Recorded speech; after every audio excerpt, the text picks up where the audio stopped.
읽는 성경 구절은 이것이니 일렀으되 저가 사지로 가느니 양과 같이 끌렸고 털 깎는 자 앞에 있는 어린 양의 잠잠함과 같이 그 입을 열지 아니하였도다.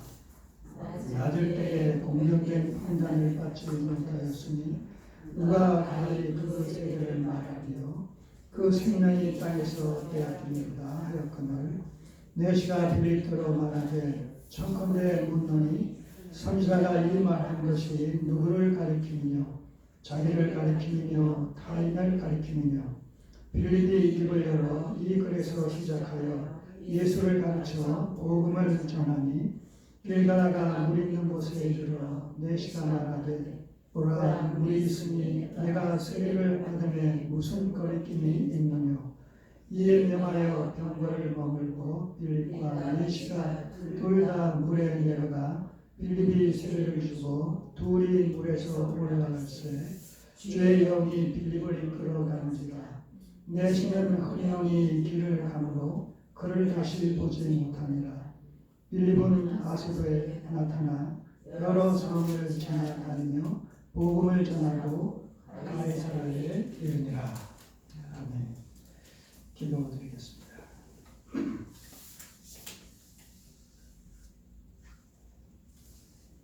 사마리아 지역을 전도하던 빌립을 이끄셔서 에디오피아 여왕 칸다케의 국구를 맡은 내시에게 복음을 전함으로 말미암아 그리스도의 복음이 멀리 에디오피아와 아프리카 전역에 전파된 것을 이루어 짐작하게 됩니다. 그 복음의 말씀이 오늘날 동방의 우리나라에까지 전파되게 하셔서 오늘 우리로 하여금 예수 그리스도를 주로 고백하며 그리스도 안에서 베풀어 주신 하나님의 구원의 은총을 덧입게 하시네 감사드립니다. 오늘 본문의 말씀을 통해서 복음의 도리가 무엇인지를 깨닫게 하시고 다시 한번 우리에게까지 임한 이 복음으로 말미암아 감사하며 찬양과 영광을 돌리는 복된 은혜의 시간이 되게 하옵소서. 예수님의 이름으로 기도드립니다. 아멘. 에디오피아 내시 전도, 에디오피아 내시 전도라는 제목으로 오늘 본문의 말씀을 상고하도록 하겠습니다. 오늘 이 빌립이 우리가 지난주에 살펴봤듯이 이 스데반의 순교로 말미암아 기독교에 대한 유대교의 대대적인 박해가 예루살렘 전 지역에 임하게 됐지요.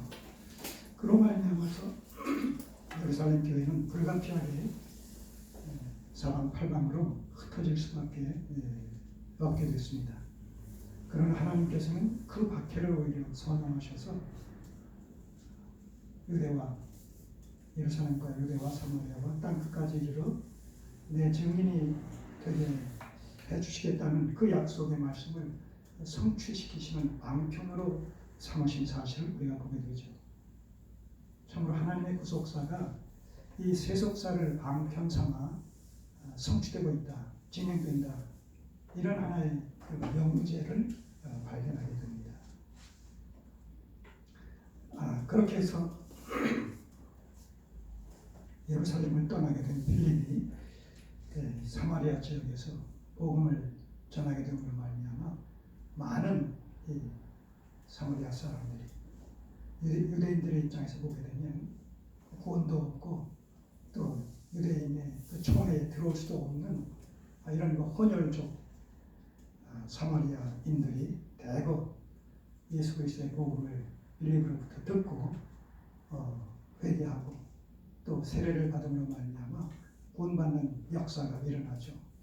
그런데 단지 성령이 함께 임해야 되는데 사마리아 지역에는 복음이 전해지고 사마리아 사람들이 그 복음을 받아들여서 구원받는 과정 속에서 성령 세례가 임하지 않은 사실을 우리가 유의해서 지난번에 살펴보지 않았습니까? 그것은 하나의 의도성이다. 의도적이다. 왜 의도적이냐? 일반적으로 유대인이 생각할 때에 사마리아 사람들에게는, 이방인들에게는, 혼혈족에는 더더군다나 구원이 없는 것으로, 구원은 이스라엘 백성들에게만의 전유물인 것으로, 선민으로서 유대인들에게만 있는 것으로 그렇게 선입견적으로 알아왔단 말입니다. 그렇기 때문에 저들에게 세례가 임하지 않은 이런 상황 속에서 이 사마리아 지역에 빌립의 전도로 말미암아 예수 그리스도의 이름으로 세례받는 일이 일어난다, 예수 그리스도를 영접하는 일이 일어난다라는 소식을 듣고 예루살렘 교회에서 베드로와 요한을 파송하게 되죠. 파송 받아서 와서 이제 기도하게 될 때 어떻게 돼요? 그들에게 세례가 임한단 말입니다. 그때 비로소. 그러므로 말미암아서 뭘 깨닫게 돼요? 지금까지 선입견적으로 전통적으로 알고 있었던 우리 유대인들 이외의 이방인들에게나 또 사마리아 혼혈족들에게 결코 구원이 있을 수 없는 것으로 그렇게 생각했던 저들의 편견이 거기서 깨져버리는 거죠. 다시 말해서 복음은 유대인과 이방인의 차별이 없다. 복음으로 말미암아서 누구든지 복음 안에서 예수 그리스도를 영접하면 구원받게 되어짐으로 말미암아 하나의 교회를 이루게 되는 것이지, 복음 안에서는 남녀노소와 나라와 민족과 종족과 신분의 차별성이 극복되어진다는 사실을 거기서 확인하게 되는 것이죠. 바로 그것을 확인시켜주기 위해서, 그래서 오랜 유대인들의 그 유대교적 전통을 깨뜨리기 위해서 성령께서 잠시 정체된 상황 속에서 이제 베드로와 요한을 통해서 임하게 되는 이런 그 모습을 보여주셨다는 것이죠. 자, 오늘 본문은 빌립에 의한 사마리아 전도로 끝나지 않고 성령께서 빌립을 강권하셔서 저 아래 예루살렘 밑에 남쪽 지역으로 가사라는 이런 지역으로 이제 빌립을 이끄셔서 에디오피아 내시를 만나게 하시고, 그 에디오피아 내시가 구원을 받음으로 말미암아 돌아가서 에디오피아의 전도자의 사명을 감당하고 그 다음에 아프리카 전역에 복음을 증거하는 하나의 단초로서의 역할을 감당하게 되는, 그래서 복음이 일로 세계화되어지는, 그래서 주께서 1장 8절에서 말씀하시는 예루살렘, 유대, 사마리아와 땅끝까지 이르러라는 이런 그 복음의 세계화에 기여하는 이런 인물로 또 에디오피아 내시를 하나님께서 선용하시는 이런 모습을 우리가 또 보게 된다는 것이죠. 참으로 역사의 주관자가 하나님이시다. 하나님의 이 약속의 말씀은 반드시 때가 찰 때에 하나님의 택하신 백성들로 하여금 또 어떤 상황과 환경을 통해서 반드시 그리고 궁극적으로 성취될 수밖에 없다라는 이 사실을 우리가 생생하게 목격하게 되는 것이죠. 결국 우리가 신앙생활을 한다는 것이 뭐겠습니까? 신앙생활을 한다는 것이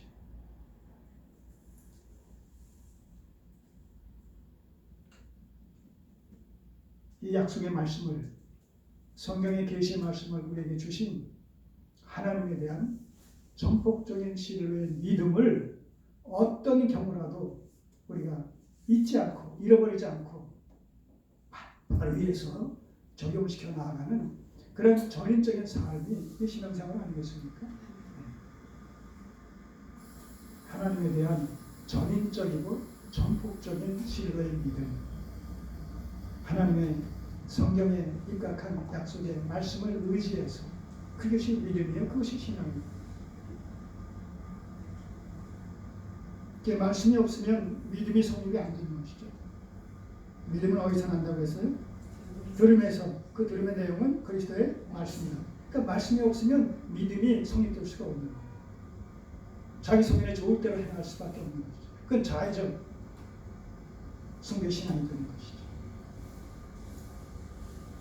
오늘도 우리가 이 에티오피아 내시에 구원받는 이런 그 모습 과정을 우리가 예의주시하면서 다시 한번 우리에게 임한 이 구원의 어떤 정체성, 또 성격 이런 것을 새롭게 재해석하면서 재정립할 수 있는 그런 계기가 되어졌으면 좋겠습니다.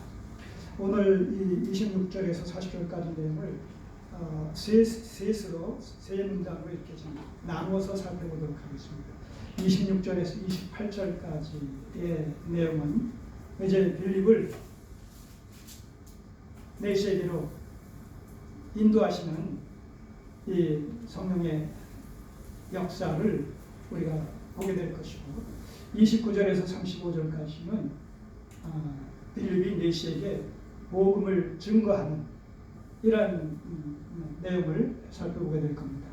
그리고 36절에서 40절까지는 그 빌립으로 말미암아 복음을 들은 메시가 주님을 영접함으로 말미암아 구원을 받고 그 구원을 받은 증거로 바로 세례를 받는 이런 그 모습을 함께 더불어 살펴보면서 오늘 우리가 받은 구원과 이 에티오피아 메시가 받은 구원이 본질상 다른지 같은지, 특별히 이 메시가 이 세례를 받으면서 자기의 구원의 확신을 이런 말씀으로 공식적으로 증거하죠.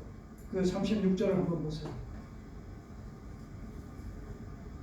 35절부터 볼까요? 빌립이 입을 열어 이 글에서 시작하여 예수를 가르쳐 복음을 전하니, 이제 복음 전했어요. 그가 들었어요. 그리고 믿음으로 그 예수 그리스도를 영접했어요. 이게 이제 요 행간 속에 담겨 있는 것입니다. 그렇기 때문에 그 결과로 이런 고백을 하는 거예요. 36절 길 가다가 물 있는 곳에 이르러 메시가 말하되 보라 물이 있으니 내가 세례를 받음에 무슨 거리낌이 있느냐.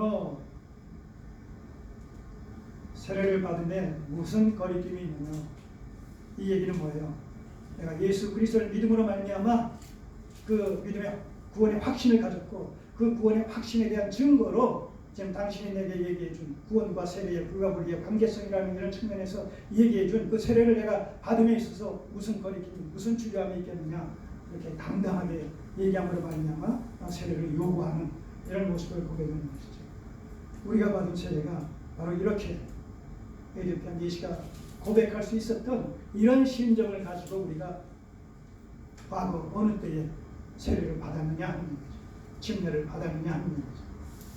하나의 요식 행위로 받았느냐, 아니면 구원의 증거로서, 구원의 확신에 대한 증거로서 베풀어 주시는 성례전으로서의 세례를 받았느냐, 침례를 받았느냐, 이것이 관건이라는 거죠. 얼마나 이 시대에 이 세례 행위가 하나의 요식 행위로, 하나의 절차상의 행위로 끝나버리는, 그래서 세례가 교회 속에, 현대 교회 속에서 남용되어지고 남발되어지는 이런 그 현실 속에서 우리가 세례의 진정한 의미도 다시 한번 재의미해 볼 수 있는 그런 계기가 되어졌으면 좋겠습니다.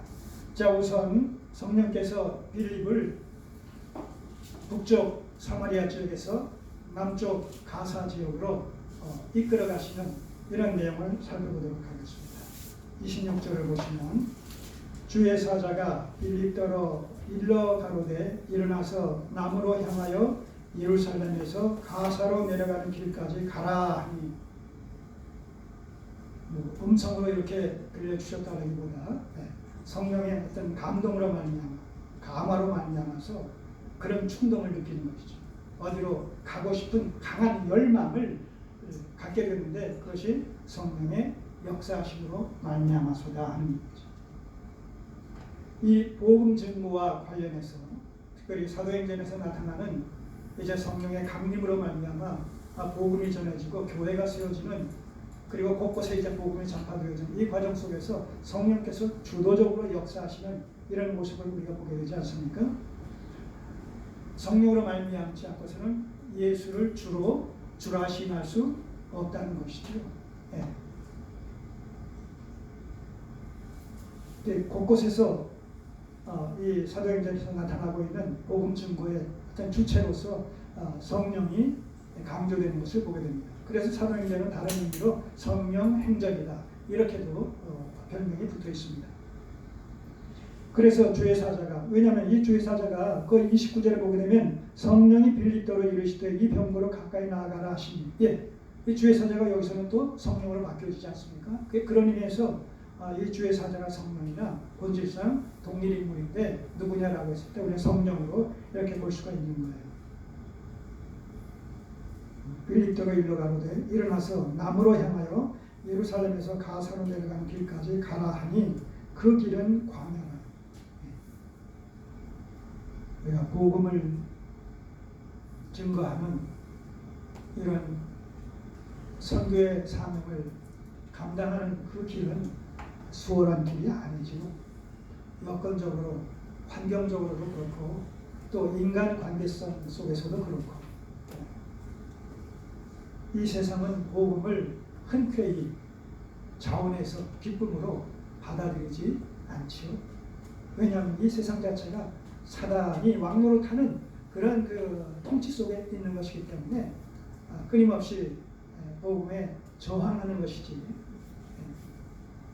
그래서 핍박을 통해서 신앙을 방해하고 복음 전파를 방해하지 결코 환영하지 않는다는 것이죠. 이런 그 난관이 봉착되어 있음에도 불구하고 성령의 이끌림을 받아 이 빌립은 남쪽 광야 지역으로 성령의 명을 받아서 내려갔습니다. 27절 일어나 가서 보니 에디오피아 사람 곧 에디오피아 여왕 간다케의 모든 국고를 맡은 큰 권세가 있는 메시가 예배하러 예루살렘에 왔다가 돌아가는데, 바로 성령께서 이 에디오피아 메시와의 만남을 주선하시기 위해서 이 에디오피아 메시에게 복음을 증거하기 위해서 그런 그 목적을 가지고 이 빌립을 북쪽 사마리아 지역에서 남쪽 가사, 예루살렘 그 인근의 가사 지역으로 내오게 이끌었다는 것이죠. 그런데 이 에디오피아 메시는 어떤 상황에서 지금 그 가사 지역을 지나가고 있느냐 하면 예루살렘에서 예배를 드리고, 그러니까 절기에 참여했다는 얘기죠. 예배를 드리고 이제 고국으로 에디오피아로 돌아가는 길이었다는 것이죠. 그의 신분은 어떤 사람이에요? 에디오피아의 여왕 간다케의 재정을 담당하고 국고를 담당하고 있는 고위직 관리였다는 것이죠. 자, 여기서 우리는 이 에디오피아 내시의 어떤 정체성에 대해서 그의 그 신분상의 정체성과 신앙상의 어떤 정체성에 대해서 잠시 살펴볼 필요가 있어요. 자, 에디오피아의 내시, 에디오피아는 저 애굽 밑에 있어요. 이 에디오피아에서 이 예루살렘까지는 대략 1,500km 정도가 된다고 해요. 1,500km다라고 하게 되면 얼추 4천리 정도 된다. 4천리. 4, 16이니까 15니까 16은 아니지만 16 잡고 1600km 잡고 4, 16 하면 4천리. 대한민국 부산에서도 한경도까지 경상도에서 한경도까지 대한민국의 이 종행거리에 뭐예요? 한 2배 정도. 서울에서 부산이 천리라고 하니까 저 한경도까지도 천리, 2천리. 대한민국이 종행으로 거리상 한 2천리 되어지게 되면 2배거리. 이런 먼 거리에서부터 예루살렘 절기 중수에 참여하기 위해서 그 고위 관직에 있는 이 메시가 얼마나 분주하겠어요. 그럼에도 불구하고 열일 젖혀놓고 이 사천리 길을 달려와서 예배에 참석하고 절기 중수를 지키고 그 다음에 절기를 지키고 지금 돌아가는 중이다. 자, 그러면 우리 이런 생각 해볼 수 있잖아요. 그 사천리나 예루살렘에서 이스라엘에서 사천리나 떨어진 그 에디오피아에서 어떻게 이렇게 경건한 하나님을 경외해서 그 먼 길을 마다않고 찾아와서 예배에 참여할 수 있는 그런 그 신실한 그런 그 신앙의 소유자가 생겨났단 말인가, 이런 생각해 볼 수 있잖아요. 그 사람은 어쨌든 간에 그의 그 지금 나타난 이 상황으로 봤을 때 유대교로 개종한 이방인이든가, 예, 유대교로 개종한 에티오피아 사람이든가, 아니면 혈통적으로 유대인의 후손이든가, 불확실하지만 어쨌든 이렇게 우리가 추측해 볼 수 있지 않겠습니까? 그리고 그럴 수 있는 가능성을 우리가 더 깊이 추적해 본다면 저 위로 올라가면 어디까지 올라갈 수가 있겠어요? 네. 솔로몬 시대에 솔로몬의 그 명성을 듣고 누가 찾아왔어요? 이방인 스바의 여왕이 찾아오지 않았습니까? 그리고 실제 그와 대화를 통해서 하나님께서 그와 함께 하신다는 사실을 확인하고 하나님께 영광을 돌리고 돌아가지 않았습니까? 그런 것이 계기가 돼가지고 어떤 일이 있겠어요? 이스라엘과 솔로몬 왕이 통치하는 그 유대 나라와 이디오피아, 스바가 이디오피아예요. 이 이디오피아 사이에 어떤 왕래와 어떤 교역과 이런 것들이 오가지 않았겠습니까? 그런 가운데 바로 여호와의 신앙이 저들에게 전수되어질 수도 있었겠고, 또 그런 가운데서 유대교로 개종하는 그런 이디오피아 사람도 있었겠고, 또 유대인들이 거기까지 또 여러 가지 목적을 가지고 간 사람들이 있겠고, 그래서 한 천년 세월, 솔로몬이 한 10년 정도의 그 등극을 했기 때문에 한 1000년의 이런 그 세월 동안 그 혈통이 계속 이어져 가는 가운데, 혈통상으로 지금은 에티오피아인이 됐지만 혈통상으로 따지면 유대인일 수 있는 그런 어떤 사람, 그래서 여호와의 신앙이 계속 그렇게 계승이 되어지는 이런 그 상황을 우리가 한번 생각해 볼 수 있지 않겠어요?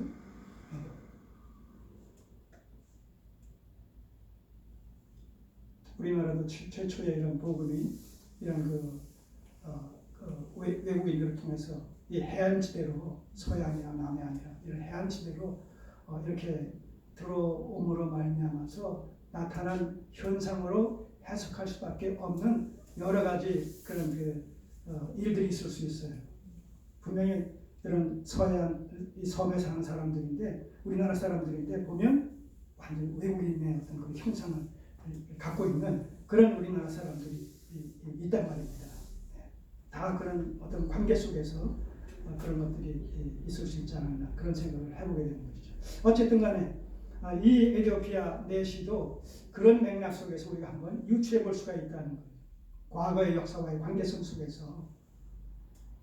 그렇지 않고서는 그 에티오피아, 먼 에티오피아에서부터 예루살렘까지 4,000리의 이런 길을 마다않고 그 며칠, 기껏해야 일주일간의 그런 절기에 참여하기 위해서 찾아올 수 있는 그런 그 하나님에 대한 경외하는 마음, 신앙적인 열심, 이런 것을 우리가 그렇게 유추해보지 않고서는 우리가 이해하기 힘든 그런 그 상황이 아니겠습니까?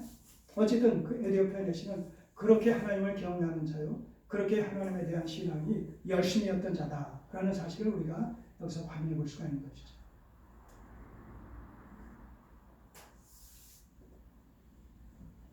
자, 오늘 우리가 예수 그리스도를 믿음으로 말미암아 구원받았다, 구원론적인 신앙을 우리가 소유했다라는 것은 그런 면에서 봤을 때는 이 에티오피아 내시의 어떤 그 신앙보다도 더 깊고 더 근본적인 그런 그 복음의 본질에 접촉된 데서부터 비롯되어진 그런 그 신앙이 원론적 신앙 아니겠습니까?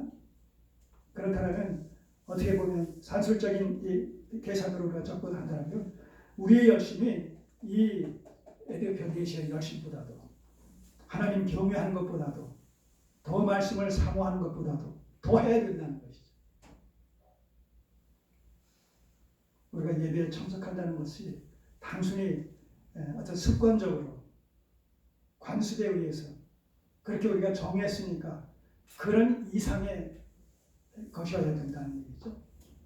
본질적인 하나님과 우리와 인격적인 관계성 속에서 하나님은 우리의 아버지가 되시고 그리스도 안에서 우리는 그분의 자녀가 된다는 이런 영적 관계성 속에서 당위적으로 필연적으로 이루어져야 될 일이지 이것이 하나의 종교적인 어떤 행위로서 이루어질 수 없는 것은 아니다라는 사실을 여기서 다시 한번 우리가 깊이 깨닫게 됩니다.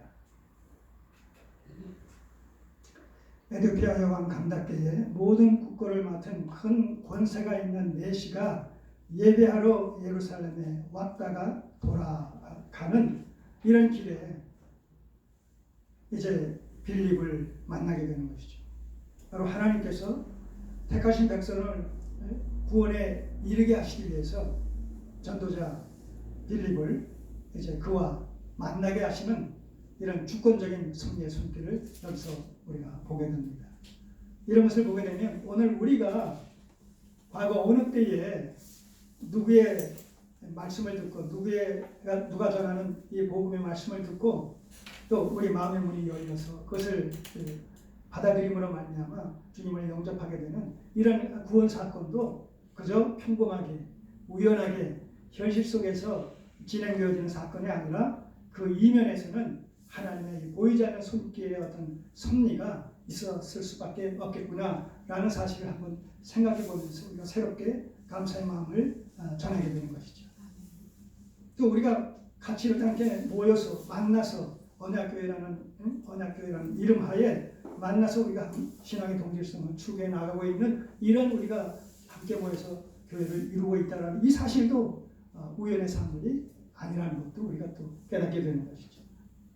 매사에 하나님의 선하신 섭리의 손길이 임하여짐으로 말미암아 우리가 구원받고 우리가 서로 또 만나게 되고 함께 그 교회를 이루게 되고 또 주님을 섬기게 되고 이 모든 과정 속에 배후에서 하나님의 그 선하신 손길이 작용하고 있다라는 것을 우리가 깨닫게 되는 겁니다. 그래서 범사에 우리가 하나님을 인정하게 되는 것이죠.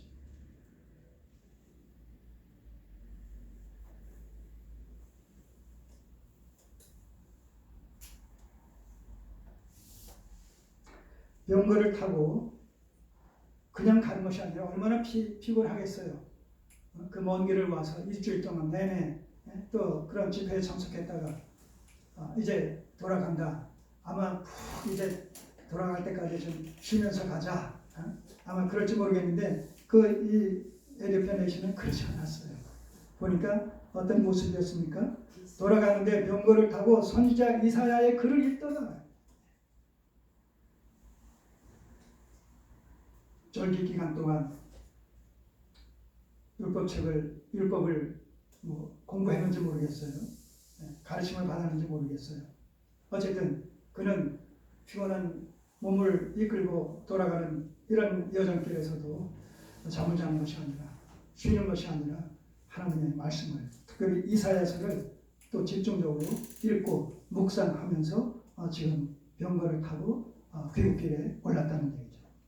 바로 그러한 상황 속에서 이제 빌립과 만나게 주께서 역사하시는 것이죠. 에디오피아 내시에게 있어서는 이 빌립을 만난다는 사실이 일생일대에 참 은혜의 순간이 아니겠습니까? 네. 그의 평생에 잊지 못할 그런 거듭남의 구원을 받을 수 있는 결정적인 그런 순간이었기 때문에 평생 아마 잊지 못할 그런 계기가 되어졌을 거예요. 자, 그 순간에 성령이 빌립더러 29절 성령이 빌립더러 이르시되 이 병거로 가까이 나아가라 하시거나 적극적으로 이 빌립을 강권하시는 성령의 역사심을 보게 됩니다. 우리도 복음을 전하게 되는 현장 속에서 때때로 그런 것을 느끼게 되지 않습니까? 어떤 사람에게 좀 더 강력하게 뭔가 그 복음을 전하고 싶고 교회로 인도하고 싶고 같이 여러 사람을 같이 만나는데 그 중에서 특히 유독 어떤 사람에게 그런 관심이 가져지는 그런 경험도 우리가 현실 속에서 하지 않습니까? 해오지 않았습니까? 두아디라 성의 자주장수 루디아를 비롯해서 여러 여인들이 강가에 앉아 있었을 때 기도처를 찾아 여기저기 돌아다니던 이 사도 바울이 그 일단의 여인의 무리를 보고 복음 증거에 어떤 충동을 느껴서 또 가서 복음을 전할 때 그 여러 여인 중에 누가? 예, 루디아가 유독 마음의 문을 열고 복음을 받아들임으로 말미암아 주님을 영접하는 그런 모습을 보게 된다는 거예요. 그래서 우리가 때를 얻든지 못 얻든지 복음을 전할 필요가 있는 이유가 거기에 있는 것이죠. 우리는 모르지만 하나님께서 예비하신 자들이 있기 때문에 우리가 계속 전도적 사명을 감당할 수밖에 없는 것이다. 자, 성령이 빌립도로 이르시되 이 병거로 가까이 나아가라 하시거늘 빌립이 달려가서 옆에서 들어보니까 소리가 나는데 들어보니까 그 내시가 이사야서를 크게 읽고 있는 거예요. 소리내서 읽고 있다. 달려가서 선지자 이사야의 글 읽는 것을 듣고 말하되 읽는 것을 깨닫느며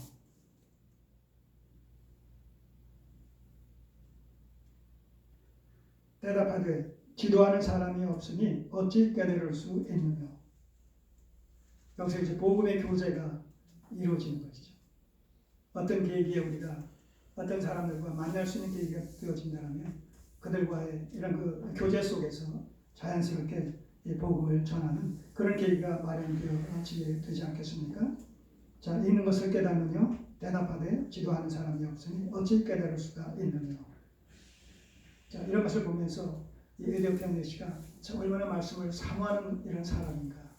그래서 평소에 늘 말씀을 가까이 대하고 읽고 묵상하고 연구하는 이런 그 사람이 아니었던가. 이런 것을 우리가 여기서 충분히 추정하게 되는 것이죠. 그럼에도 불구하고 결정적인 지도자를 만나지 못함으로 말미암아 성경에 대한 그의 이해는 항상 어느 수준 이상을 넘어가지 못하는 이런 안타까움이 또 있었던 것을 우리가 여기서 보게 되는 것이죠. 빌립을 통해 그러니까 이제 웬 낯선 사람이 이렇게 관심을 가져주니까 자기가 느끼는 바가 있었겠죠. 그러니까 마차에 올라타시죠. 어디까지 가시는지 모르지만 이렇게 이제 권하는 모습을 보게 됩니다. 빌립을 청하여 병거에 올라 같이 앉으라 하니라. 자, 그래서 읽는 성경이 어떤 내용인가 이렇게 보니까 바로 그 내용이란 말입니다. 32절, 33절. 이 내용은 이사야서 53장 7절, 8절의 내용입니다. 이사야서 53장 7절, 8절의 내용이에요. 자, 53장 하게 되면 벌써 우리가 뭘 떠올려요? 응? 그같이 우리 허물이요. 그 사랑의 죄악이라. 그 예수 그리스도의 대속적인 사역에 대해서 고난의 종에 대해서 좀 얘기하고 있는 그 부분 아니겠습니까? 우리가 이미 알고 있듯이 바로 그 부분이란 말이죠. 자, 그 부분을 여기서 이렇게 조금 내용이 부분적으로 수정되는 부분이 있지만 전체적인 내용은 크게 달라진 것은 없습니다. 자, 저가 사지로 가는 양과 같이 끌리었고 털 깎는 자 앞에 있는 어린 양의 잠잠함과 같이 그 입을 열지 아니하였도다. 자, 이것은 이제 우리가 예수 그리스도와의 연계 속에서 어떤 부분에 해당되는 부분일까요? 사내들인 공회원들과 빌라도의 이런 재판에서 불의한 재판을 받게 되어지는 예수 그리스도를 우리가 미래지향적으로 예언하고 있다. 이렇게 우리가 생각해 볼 수 있지 않겠습니까? 저가 사지로 가는 양과 같이 끌렸고 털 깎는 자 앞에 있는 어린 양의 잠잠함과 같이 그 입을 열지 아니하였도다. 낮을 때에 공견된 판단을 받지 못하였으니 인자로 오셔서 죄인의 모습으로 말미암아 저들 앞에 끌려가서 그 재판을 받는 이런 가운데 있었기 때문에 뭐예요? 공견된 판단을 받지 못하였으니 공의로운 재판을 받지 못했다는 것이죠. 불의한 재판을 받았다는 거예요. 부당한 취급을 받았다는 거예요. 지금 죄가 없음에도 불구하고 그의 낮아지심으로 말미암아 인자되심으로 말미암아 그래서 결과는 어떻게 됐어요? 누가 가히 그 세계를 말하리요 그 생명이 땅에서 빼앗기리로다. 그래서 그 수많은 유대인들의 그런 동의에 힘입어서 예수 그리스도가 불의한 재판을 받아 애매히 십자가에 달려 죽게 되는데 내어준바 되어졌다는 것이죠. 그 일에 그 많은 유대인들이 다 동의했다는 거예요. 마음을 같이 했다는 거예요. 이 바로 예수 그리스도의 불의한 재판과 그 다음에 그 애매한 그 십자가의 죽으심, 이 부분을 지금 이사야서가 미래지향적으로 지금 예언하고 있는 것이죠. 자, 이사야서를 이제 읽었던 거예요. 이렇게 내시가. 그러면서 34절에 이제 빌립에게 이렇게 질문을 하는 것이죠. 내시가 빌립더러 말하되 청컨대 묻노니 선지자가 이사야 선지자가 이 말한 것이 이사야서 53장 7절 8절에서 얘기한 이 내용이 누구를 가리키느냐? 누구를 가리키느냐? 자기를 가리키느냐? 이사야 선지자 자신을 지금 여기서 얘기하고 있느냐? 자신의 미래상을 얘기하고 있는 거냐? 아니면 타인을 가리키느냐? 다른 사람이냐? 솔직하게 자신의 한계를 고백하면서 이 말씀이 의미하는 바가 바로 무엇이냐? 이 말씀이 가리키는 사람이 누구냐? 이사야냐? 다른 사람이냐? 그리고 그 의미는 뭐냐? 자, 이 정도 말씀을 사모하고 하나님을 경외하는 자라 하면 벌써 택자의 어떤 그 범주에 다 들어와 있다는 것을 우리가 직감할 수 있지 않겠습니까? 예. 그의 질문에 답변만 해주면 그냥 받아들일 수 있는 준비된 이런 상황이다 하는 얘기죠. 성경에 이런 사람들을 가리켜서 하나님을 경외하는 자라고 얘기하고 있어요. 아직 복음에 접촉이 안 됐고 구체적인 이런 그 유대교가 아닌 이방인의 위치에 있으면서도 불구하고 하나님을 경외하는 자들이 도처에 있어요. 루디아도 그 사도행전 16장 14절에 보면 하나님을 경외하는 여인이라고 소개가 되어 있습니다. 그런가 하면 사도행전 이제 10장에서 우리가 보겠지만 고넬료, 이탈리아의 백부장 이 고넬료도 어떻게 해요? 하나님을 경외하는 자였단 말입니다. 우리 주변에도 하나님을 경외하는 그런 마음을 가진 자들이 의외로 많이 있어요. 돌아보면 구체적인 어떤 여호와의 신앙은 아닐지라도 또 성경에 대해서 전혀 알지 못한다 손칠지라도 어떤 경천 애인의 어떤 심정을 가진 이런 사람들이 있단 말입니다. 그런 사람들에게는 우리가 같이 만나서 말씀을 가지고 교제할 때 한결 수월하게 서로가 말씀을 주고받을 수가 있는 것이죠. 복음에 좀 더 쉽게 접촉이 되어질 수 있는 그런 그 여건을 갖고 있는 이런 사람들이 의외로 있는 것을 보게 되는 것이죠. 그런 사람들이 또 교제를 통해서 주님을 결국은 영접하게 되는 그런 결과를 우리가 또 목격하게 되는 것이죠. 제 나름대로도 그렇게 생각해 볼 수가 있어요. 제 나름대로. 기독교와 상관이 없었던 그런 상황 속에서 아직 기독교 신앙을 바르게 정립을 하고 있지 않은 그런 상황 속에서도 하나님 경외하는 어떤 마음을 갖고 있단 말입니다. 일반 은총 속에서. 그런 얘기도 했죠. 비가 온다. 요즘은 저도 마음이 양심이 무뎌져서 비가 오네, 눈이 오네, 눈이 내리네 이런 얘기 합니다만 제가 더 어렸을 때만 해도 국민학교 시절만 해도 눈이 오시네, 비가 오시네 이런 표현을 썼어요. 그렇게 들어왔었기 때문에 또 그렇게 귀에 익숙해지니까. 어떻게 보면 이런 농경문화권에 있는 사람들은 이 비가 내려야 농사를 지으니까 하늘을 숭배하는 이런 어떤 그 막연하지만 종교적 이런 그 신성들을 갖고 있단 말입니다. 일반적으로. 그래서 하늘을 경외하고 하늘을 높이는 그런 생각들을 갖고 있어요. 그러니까 그 하늘의 님이 누구시겠어요? 하늘님, 하나님. 이제 그렇게 우리가 일반적으로 그냥 쉽게 생각해 볼 수가 있는데 그런 심정들을 어려서부터 갖고 있었단 말입니다.